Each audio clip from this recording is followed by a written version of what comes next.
What up? It's the Grandpa MC coming at you with another video. Like, subscribe, share, comment. Let's go to work. Alright. This is just gonna be, I'm gonna be hopping around. Ain't nothing specific, but like I want this video mostly gonna be about basketball conversations and the fact that everybody is running their mouth a little bit too much. And I'm not talking about unneedless. I'm not talking about, people talking trash. I'm just saying we all talk more now as a whole, as people. And with these smartphones and iPhones or whatever you want to call them, or whatever you have rather, like we're getting all type of information, all type of access to people that people that probably wouldn't even see us on a normal basis, But I made a video earlier about Paul Pierce saying that he's the greatest scorer, one of the best equipped scorers. And it's some people that probably won't agree with him because they're stuck on a couple of different people. But you know what? What's funny about that, and I didn't mention it in my video, Kobe Bryant is one of the greatest scorers that ever come through the NBA. Paul Pierce didn't touch him. And that's part of the point that I'm getting to. When you go back to 2003, when Kobe got into that issue in Colorado, that changed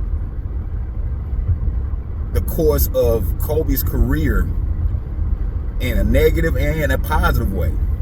Because I don't think he would have, I think maybe he wouldn't have wanted it as bad. I mean, he wanted it bad, but he had extra motivation once he got into that controversy, and then he had to build his name back up. He lost a few sponsors, and he got them back over a period of time, and they just had to give it up to him. I think it was 2010 when he won the MVP. And that was his first MVP and only MVP. Now, everybody, if you really want to be honest with yourself and knowing how the media works, because we all been witness to this media for the past 20 or so years and the way it works, do you honestly think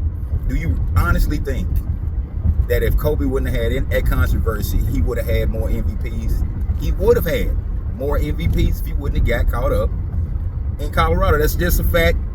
A lot of people don't say anything to that effect because, I don't know. But that's the reason why, as a side effect, LeBron won 3 MVPs. They were trying, and I think this was after he got caught up in that controversy.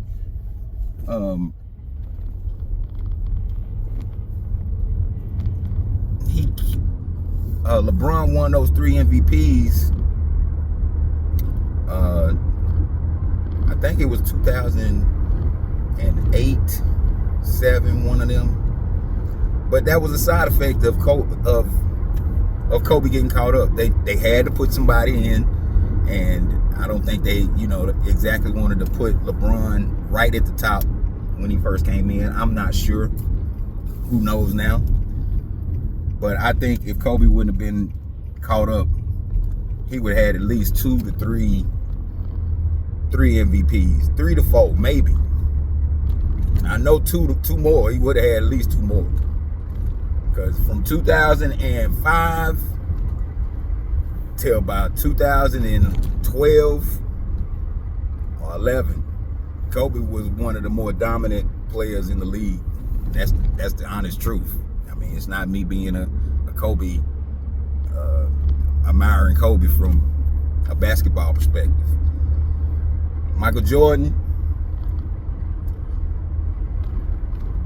the years have, it's been so many years that he hasn't played. And on top of that, you have two different type of two different type of watchers when it comes to the Bulls. You got the people that jumped on in '96 when they won, when they started the run again, went from '96 to '98 and won 3. Then you got the Bull fans that was pre-retirement Jordan. Now those fans know a lot more about the whole team instead of just Michael Jordan and Scottie Pippen. Michael Jordan and Scottie Pippen that speaks more to them as a duo, their dominance as a duo, than anything else, because it was just Scottie Pippen and him that carried over from the team that Jordan went all through those changes with. And that team was more a team than I'm not explaining it good enough, maybe to my satisfaction, but I mean that team that went through the Detroit Pistons losses, building a reputation up, gaining cohesion. That team was more geared toward everybody than the next 3. We'll get it like that. It was about Rodman, Jordan, and Pippen. Most of that's what you heard, with some role players sprinkled in, but around that. Not saying it wasn't role players on the first 3, but that was a true team. John Paxson was going through those boards. Will Perdue, Bill Cartwright, Horace Grant. That team was a complete team, even though Jordan was the star, the superstar of the league and of that team. So, I mean, those 96 viewers have a different perspective than the ones that were watching previous to that. That's like, and just to hop around the football, that's like Saints fans. You got 2 different type of Saints fans. You have the Saints, the true and blue Saints fans. Then you have the 2009 starting state fans, and those fans think that they always been in contention. It's an insult that they hadn't won this, that, and the other. I mean, like, they have a different perspective as compared to somebody that went through the paper bag eras. When Saints fans were wearing paper bags on their heads. So they, it's like that. That's a more closer comparison. But all these guys now, let me get back on point. All these guys that's on these podcasts now, they talking too much.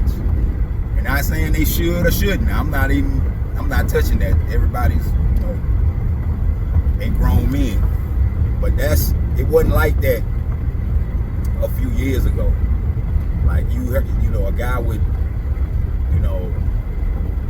go through his career, however it turned out, that's the way it turned out.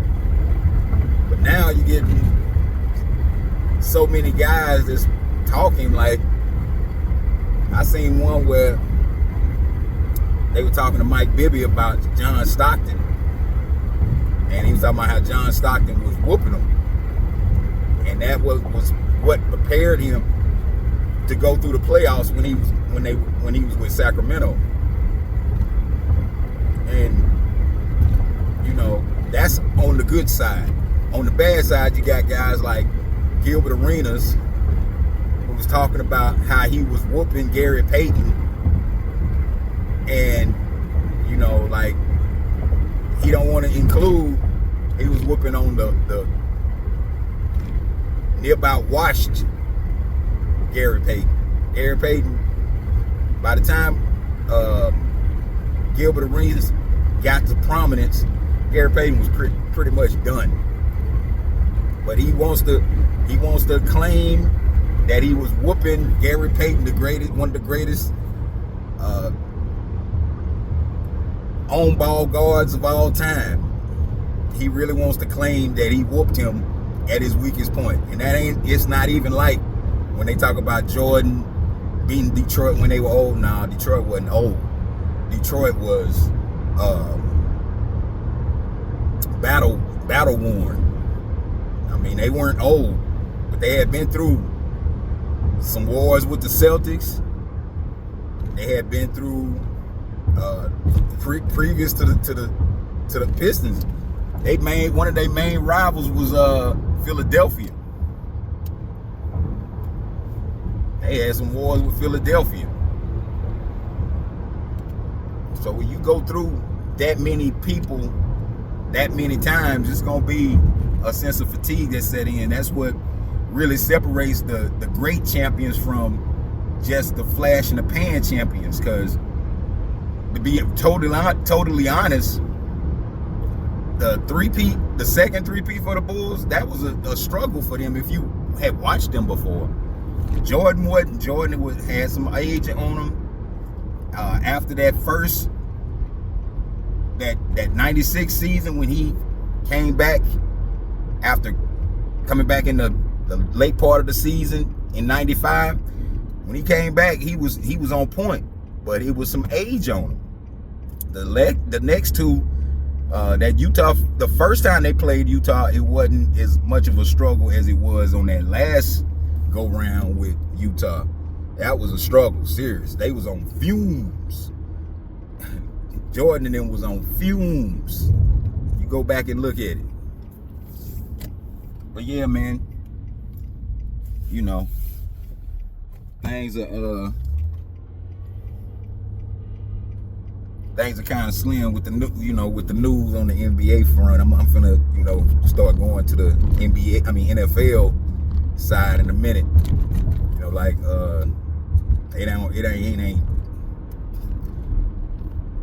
It ain't no earth-shattering news, but Cardi B and Stephon Diggs called it quits. I think New England had to step in with Stephon Diggs. Told him what you want, man. All right, anyway, I ain't getting into all that, but my point is,